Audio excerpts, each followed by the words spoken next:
Click play and call it work.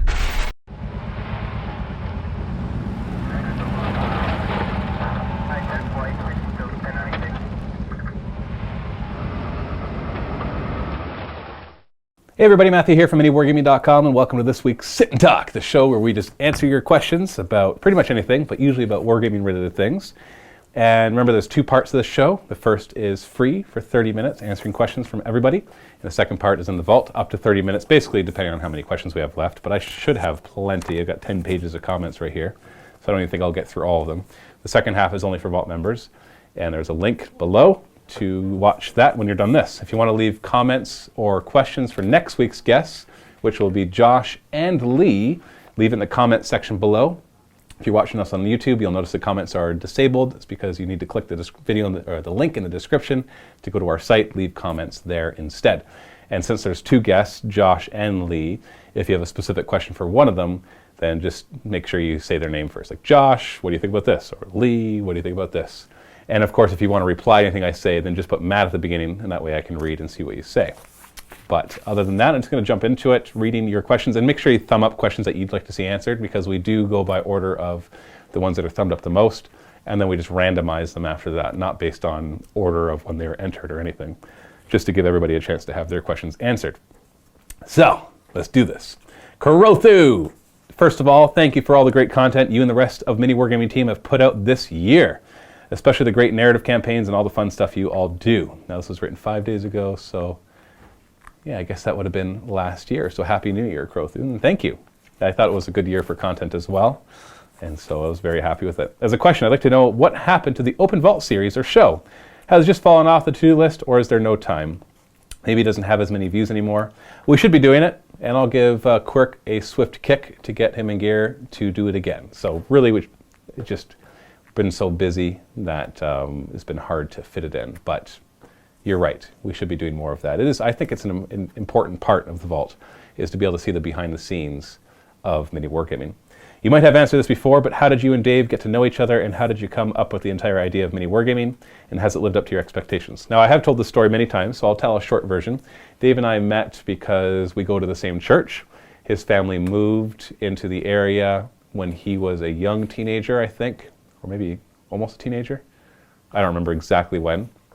And our families became good friends, and Dave and I hung out a lot during the summers, and we played lots of role-playing games. We got into BattleTech. That was our first miniature war game. We didn't realize we were playing a miniature war game. We thought we were just playing a game. We didn't realize there's this whole classification of miniature war games. We played different kinds of role-playing games. One is Advanced Fighting Fantasy, created by Steve Jackson and Ian Livingstone, coincidentally also the creators of Games Workshop, which is just, we didn't realize how much they were already involved in our lives at that time.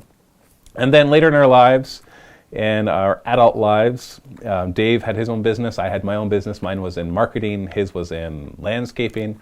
He was getting tired, like he was doing well with it, but he didn't like all the manual labor, and he didn't like how hard it is on his body. And so he came to me one day saying he didn't want to do landscaping anymore and we should do a business together. Well, about 3 months before that, we had just gotten into Lord of the Rings, the strategy battle game from Games Workshop. And I had learned a lot about e-commerce. And back then, the emerging idea of videos online, that's right, YouTube was in its infancy. It was actually not the biggest or the only big site that was doing videos. There was lots of other options back then as well. And those options still usually exist, but they've gone on to become more niches in other areas because YouTube beat them all out. And so I love the idea of let's try to do an e-commerce store, because I knew a lot about internet marketing, but I had never tried e-commerce and never tried video marketing. And so the idea was that we'd have our online store selling Games Workshop stuff and other wargaming related things. And he would be the face, because he loves acting, he loves being on camera. And I would be the behind-the-scenes tech guy. Obviously, that eventually changed. Didn't take very long for that to change, actually, for me to get more involved in the video side of things. And we would drive people to our store through our videos, and then it just kind of all evolved from then. Has it lived up to our expectations? It's exceeded our expectations. Our expectations were to make a really big store. We don't even have a store anymore. The videos have taken off so much. We're now doing the vault is our huge source of revenue, and our main source of revenue, and I never thought that would have been the case. When we started the vault, it was to be a side project, to be supplementary income. But then it just kept growing and growing, and we realized that that was actually what business we wanted to do. So we had to change gears and what we decided for our business to do about 6 years in when we shut down our store. So yeah, it's been great other than that. So that's the short version. There's a lot more details, obviously. Frickin' peanuts. Matt, I love the Death Watch campaign. Thank you. We enjoyed it too. Especially the item generator. After generating items over and over again, I noticed that there was a lot of Necron and Eldar weapons. How did you decide what weapons could be generated, and would you ever put in more options? At the time, I was just going through the codexes, and I just grabbed some weapons and threw them in there. It wasn't a lot of thought process. Because the thing is, a lot of Xenos weapons just mimic the Imperium weapons. Like, for example, Tyranid Flesh Borer is exactly the same stats as a bolt pistol, with one exception. It's Assault 1 rather than a pistol. But other than that, it's Strength 4, AP 5, 12-inch range. And so there's a lot of weapons that kind of get repetitive. And so I thought it would water it down, but I think we could add a lot more to that. But it's really just a pet project that I kind of threw in there just once to generate items, and then it got a lot of popularity. A lot of people like to refresh and refresh and refresh. It's amazing how many page views that page gets and how many it's per person. It's very high per person that uses it. So it's just, I just randomly decided which ones to put in there, and then added some later on when new stuff came out, and did some updates here and there to the types of stats they could get. So there's not a huge thought process that was in making that. A rump de bump. Who in the office will most likely acquire the new Sisters of Battle when the new models drop in the beginning of the new year? I don't know. It'll probably be between Josh and I, or Josh and me, sorry, between me and Josh. It's funny because this new Fall of Cadia that's coming out basically features everything that we don't currently cover. It has like Sisters of Battle, it has Black Templar. It focuses on like basically the Imperium stuff that's not Space Marines or Astra Militarum. Obviously Astra Militarum will be involved. It's Cadia, for goodness sakes. And so we need to kind of get that collected so we can review it and cover that. I know we're going to be working on getting the Sisters of Battle army done. And we got a lot of models for it. They just need to be stripped and repainted because they're old and the paint job wasn't, they need to be painted. So I'm going to have Lee be working on that soon. But I don't know. I might play them. Josh might play them. I don't know if it'll become either of our main armies, but it'll be something that we become more familiar with. So yeah, I've been looking a lot at the armies of the Imperium stuff, like Inquisition, and we just bought a Grey Knights army, that kind of stuff, just to start filling in those details, because that's kind of the area that we don't have filled in very much. But yeah, so maybe that will be the answer. Louis, this is a question about Malifaux. I wrote to MiniWarGaming at Facebook about this, and I got the reply. Previously, Matt didn't like the models. Does that mean this has changed now? Is it time for Malifaux on your channel anytime soon? Would be amazing to see it regularly by some great content creators. If not, why? Well, the real reason why we don't cover Malifaux right now is because we've had to trim back the number of games that we cover. So we cut War Machine and Hordes, we cut Star Wars X-Wing, Star Wars Armada, partly just because we are only able to make so many videos, and we have to focus on what gets the views and what gets vault signups, and those games just weren't at the time. I'm not saying that they couldn't, I just think we don't have the resources to really invest in it. Like Quirk was trying to do all the War Machine and Horde stuff by himself. You really need like 3 guys interested in it to really be able to drive that content. Star Wars, I don't know what about that wasn't working. I'm sure people have their opinions on why it didn't work for us, but in the end, it's hard to know exactly. All I can say is that it wasn't getting the views or vault signups, and so we didn't cover it. So and we had dropped Infinity. Infinity was, once again, for the same reason as War Machine and Hordes. It's not that it wasn't doing super well, it's that it's just, we don't have the resources to put into it. Like we work really hard to just put up the content that we have right now. And even then, if you think about it, we only have really 3 days of 40K/30K. Now we do put out 4 regular battle reports and 2 narrative battle reports every week, and then 2 fantasy battle reports and 2 Age of Sigmar battle reports, and then all the quick tips and other stuff that we put out as well. It's more time consuming than it looks. And with everything else as well, with the reviews and everything. So we want to be able to cover things properly, and we just don't have the space to add all these new games. I'd rather do like short runs of things, like play Blood Bowl for a league or 2, like Gorka Morka for a bit, Battlefleet Gothic maybe. So maybe we'll see those games show up that way, but not for a while. because we were covering lots of games, and then we trimmed back, and now we're covering those games better, I think. And then as we kind of work that way and the business is growing, we'll be able to afford more content producers.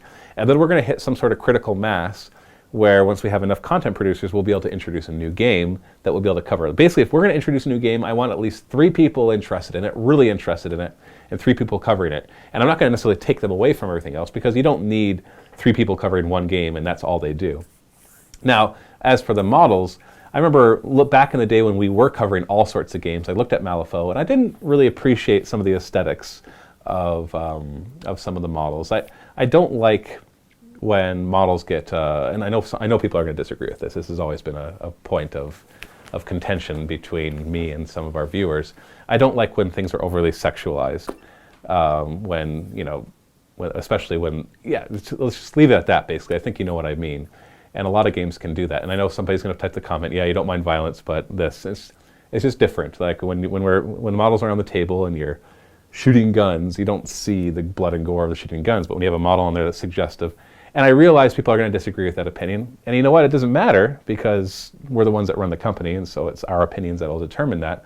And in the end, just like we are staying in Welland rather than moving to some bigger city, we're staying here because we have our families here. There's always going to be decisions based on our personal values and our personal beliefs that might affect how big the business could get, but that's just, you have to find that balance between things. So I know people are going to disagree, and I know I'm probably going to get some comments about that, and that's fine. I'm used to that. It has happened many times over the past few years as I've expressed these opinions. So Malifaux had some of that, and it's a hard balance, because it seems that a lot of games introduce some elements of it. Like even Infinity had some of those types of models as well. Warhammer's been pretty good. I know you get some of that with Slaanesh, but even then, their newer Slaanesh stuff tends to cover up a bit more than their stuff that they made back in the 80s and 90s. And they seem to be trying to go away from that stuff, which I appreciate. But yeah, so that was my opinion of Malifaux at the time. But even if I liked Malifaux, which I don't have an opinion on the game itself because I've never played it, or even its background because I've never really read about it, we don't have the resources to cover any more games right now. So you could replace the word Malifaux with Infinity or Bolt Action or War Machine and Hordes or Ninth Age or anything else, Lord of the Rings, and the answer would still be the same, that we don't have the resources to cover them like we do 40K, Fantasy, and Age of Sigmar. We're not even covering Fantasy and Age of Sigmar as much as I'd like. No fault to the guys, just we pull them away constantly. The narrative campaigns take a lot of time, but they get a lot of vault signups, so that's where we got to put our efforts. So hopefully that answers your question. 19 Case 88. Hey Matt, I'd just like to say I'm a big fan of the show and all the content you upload, especially the narrative campaigns. Thank you. I was just wondering why we don't see much of a Tau army being used in your battle reports. I only say this as my main force is Tau. Well, I'm the main Tau player, and to be honest, I don't enjoy them that much. They're a little overpowered. No, a lot overpowered. And I've been focusing a lot more on narrative campaigns. I'm still doing beat map bat reps, you see those, but you'll also see that I'm not doing them as much because I love the narrative aspect of 40K. That is what I enjoy the most. I like playing regular games as well, but I really, really enjoy GMing, creating stories, and making narrative campaigns. And so I kind of try to go through the different armies for that, so there might be a Tau narrative campaign. But just in the one-off games, I'm really looking forward to 8th edition, let's just put it that way. That's hopefully coming out later this year. We'll see what changes they do. I hope they shake up the game a bit, because competitively the game is bloated and it's hard to do that way. And Tau is a good example of just, last couple times I've played them, I've accidentally destroyed my opponent. I'm like, oh yeah, this seems like it'll be balanced, and then it just destroys them. I don't like that. That's why I've really been enjoying Genestealer Cult and Tyranids. Genestealer Cult particularly, because Genestealer Cult can destroy your opponent, but you could replay the same game and you could be absolutely destroyed. They're glass hammers. Whereas Tau, they're very consistently good. And the Necrons, you don't see them as much because I find them boring in the sense that they don't necessarily do much. They just don't die. And to me, that's not interesting. I like lots of killing on both sides. I want to see both sides have a big dead pile at the end. So Genestealer Cult is very satisfying because even when I beat my opponent, my dead pile still has 100 miniatures in it. And so my opponent had the fun of killing all those guys, even though I might have pulled off a victory because I got the right objectives or I was able to pop up and take out the right units and use all that kind of strategy. So, and Tyranids are a challenge because they're not top tier army. They can do top tier things with certain configurations, but I don't use the same configurations over and over again. So I enjoy the challenge that they bring. And so I'm going into the Oh, crap! Stop taking stuff from Josh! What did I take from Josh? Jeez. Holy cow.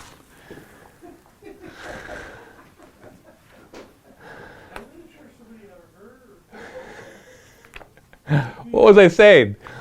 Oh yeah, and so that's why I'm looking at more of the Imperium stuff, like Astra Militarum, Inquisition, because they're not top tier, but they might be interesting.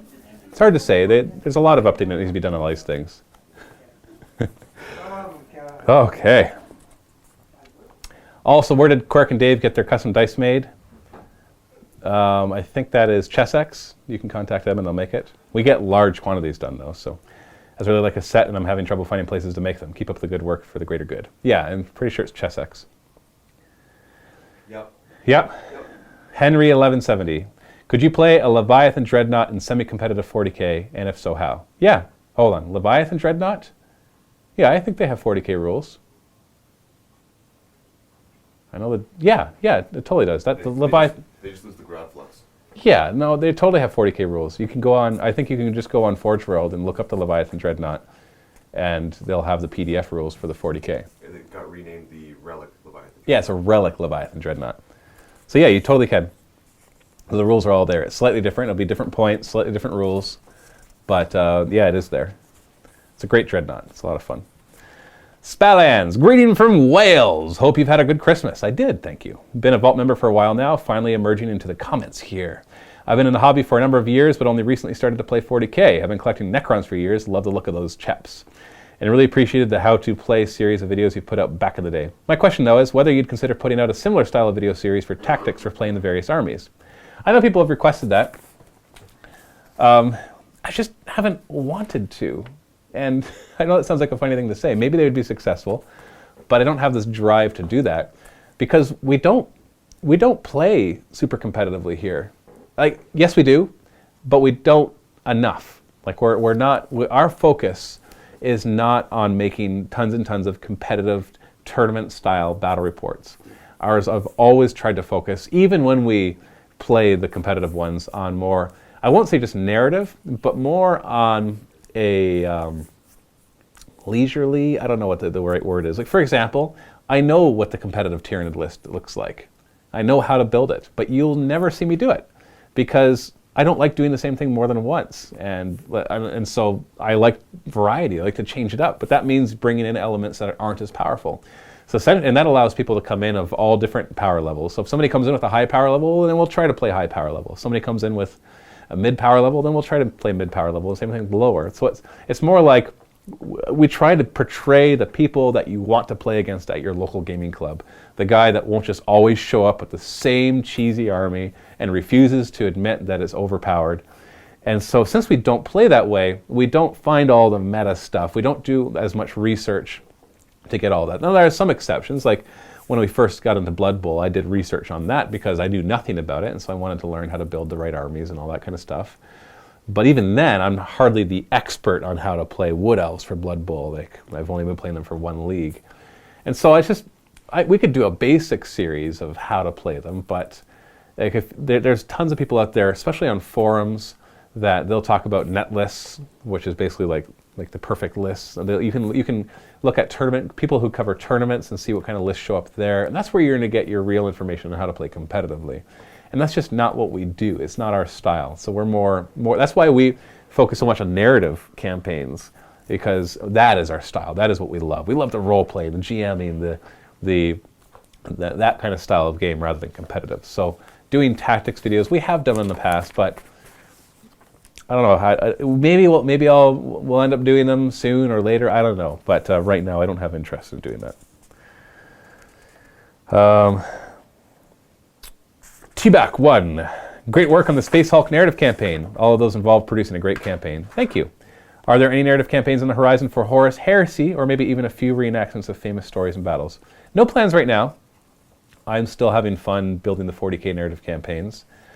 I know there are some reenactments, however, maybe. as more stuff comes out from Games Workshop, then we might start considering doing that. There's a lot of material in the Horus Heresy book, so one of these days we're going to look at it and we're all of a sudden going to be like, yeah, I want to do this. But as of yet, I find myself, I am not a huge historical gamer, and as funny as it sounds, playing Horus Heresy battles it's pretty much historical wargaming. It's not our history, it's 40K's history, and so we already know how it ends. And so I have less enthusiasm about it. It makes that galaxy back in the 31st millennium feel much smaller, if you know what I mean. And so it's hard to find a place that I can fit a narrative campaign that won't affect the bigger picture. Whereas 40K, they've created this wonderful setting. I love the idea that they're advancing the story, but they've created this wonderful setting where I can create entire, huge, epic-sized narrative campaigns involving huge amounts of armies and sectors, and when you zoom out though and look at the whole galaxy, it's still just a little drop in an ocean of how much it affects the entire galaxy. So the main story can go on. We can have the fall of Cadia. We can have entire chapters coming in like under attack. We can have Primarchs coming back from the dead. And my little area over in the corner of the galaxy where I'm creating it, or in the little area of the galaxy, can remain totally unaffected by that, and their events can totally unaffect that. Or maybe they can cross over somehow. But I can stay out of the main canon and just use the setting. Whereas with 30K, I find that that's harder to feel inspired to do. I know, of course, the galaxy is just as big back then as it is now. It's just knowing the future already, for some reason, takes away some of the fun of wanting to create a narrative campaign within that era. Now, having said that, doesn't mean we won't, because I do have a lot of fun playing Horus Heresy. It's a great. It feels like you've gone back a couple editions where it's a little simpler, and you focus on different things more. And so the game itself is fun. So maybe we will. Maybe we will. But right now, that's not our focus. So there's no current plans. It doesn't mean that we never will, though. Drew999. Matt, first of all, thank you so much for the narrative campaigns this year. They have gotten my group to focus on fluff lists a lot more. Second, can you, if you have the time, thank all your employees for being so dedicated and loving to their craft. I will definitely pass that on. Thank you, Drew999.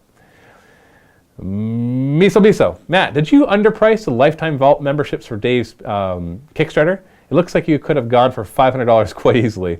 Yeah, we put it up for $300 US, and we made 100 available, and they were all gone in less than 12 hours.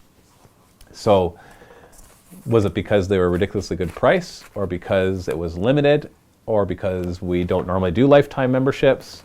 The simple answer to that question is, I have no idea. Could we have put it for 400 US, 500 US, and got the same results? I can't answer that question, because I'd have to go to a parallel universe where we did it. I know sometimes when you put something up for sale, and you mention the price, and somebody's like, I'll take it!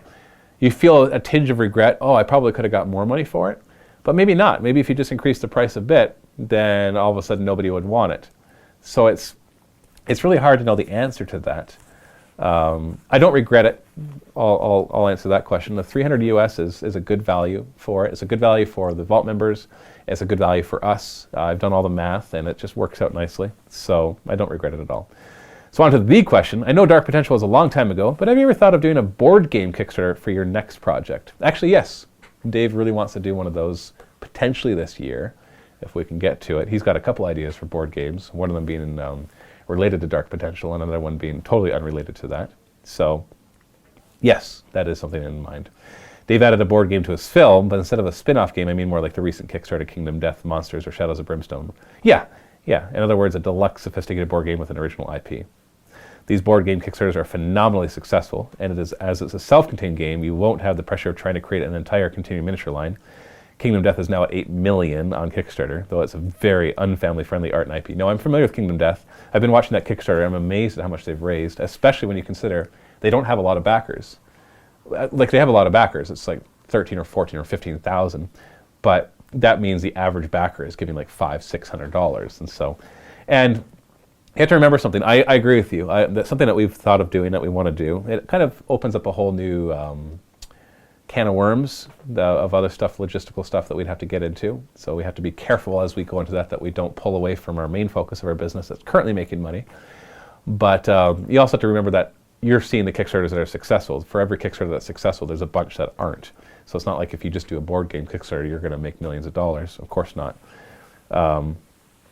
But yeah, it's definitely something we're interested in doing. And I have wanted to get back into Dark Potential. I have an idea for a reboot and retconning the story quite a bit, and because just over the years I've learned more science stuff, and I love sci-fi. I love the idea of eventually doing that, but it's going to be hard to get into because I am terribly busy making the stuff that makes us money right now, namely narrative campaigns and stuff. So we're going to have to ease into that carefully if we do get back into it. There are a few people on Earth who play as many actual miniature games battles as you guys do, and so surely you should be able to leverage this knowledge or create a product. Or do you have any other projects for 2017? I do have one project I am very excited for, and it's going to sound strange at first because there's a lot of thought that's gone into it. I'm thinking of doing a Kickstarter for a narrative campaign. Now, the thing is, we currently make narrative campaigns, and we currently have the money to make those narrative campaigns, but we're kind of restricted in the budget that we have and what we can do in our narrative campaigns. I think we have found a nice area for that. Space Hulk Deathwatch, I'm very happy with the way we did the story times, Josh doing the writing. But I kind of like have this daydream. If I was given an unlimited supply of money to make one narrative campaign, what would I do? And I know what I would do. I would spend a lot more money on terrain so that we would have custom boards for each mission. I would spend a lot more money on models. We could have custom models and custom armies for the actual narrative campaign.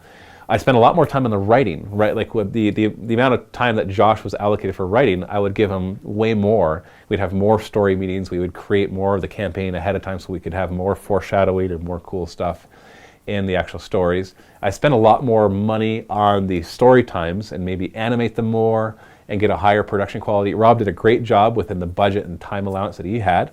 But if we had more money, I think we could make it even better. So I could create like this deluxe narrative campaign that I think could be way better than the ones that we currently do, and would allow us to just make it professional. Not that they're not professional right now, but they're kind of, they are professional because technically we're paid for them, so that makes it professional. But I mean like super high quality. Just being able to put that extra time, and right now we can't because we got to keep up with our current content production to be able to make that money. So I am pretty sure that in the next few months we're going to do a Kickstarter and try to raise a bunch of money to do a deluxe narrative campaign. And like I'm talking like just pulling out all the stops, spending a ton of time to make it, while still maintaining our other content. See, that's why we need the extra money for it, because we still need to spend our money to maintain our current content. I don't want it to hurt that.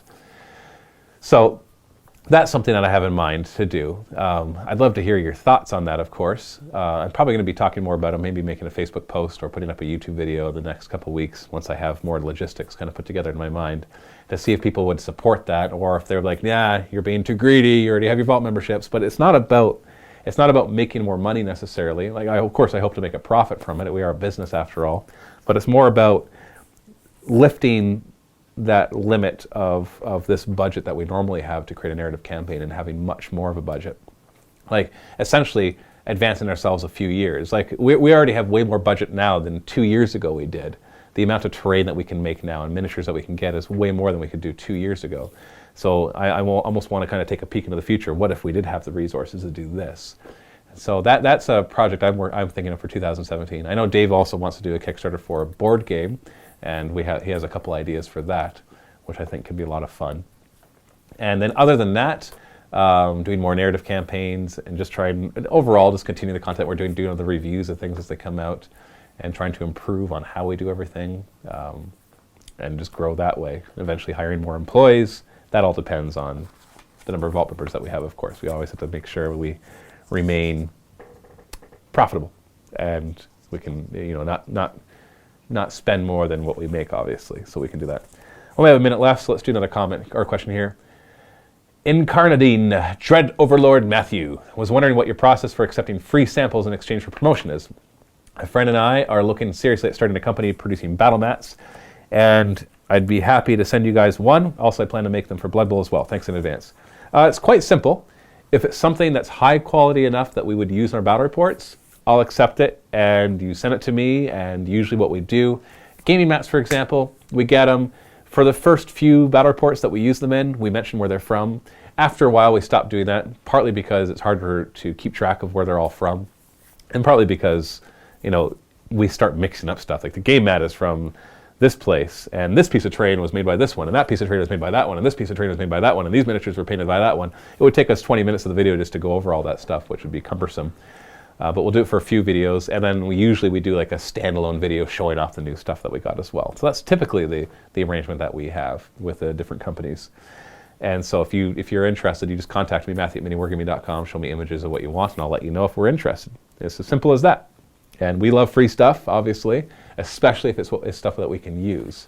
You know, some people have sent us, without even talking to me, they'll send me stuff and it's kind of crappy quality, and so we don't end up using it or advertising it, but we didn't even ask for it, and they didn't even ask us if we wanted it. They just kind of send it. And other times people have done that same thing too, but it's been really cool stuff, and so we use it. So that is essentially how it works. And we are at a time for the free portion of this sit and talk. Got plenty more questions to do, so we're going to have our sit and vault now at the link in the video description below for our vault members. And if you're not a vault member, you can still click it, get a free 7-day to the MiniWarGaming vault, and get instant access to the sit and vault, as well as the thousands, over 4,000 other videos that we currently have in the vault right now. Thanks so much for watching. I'll see you in the next video.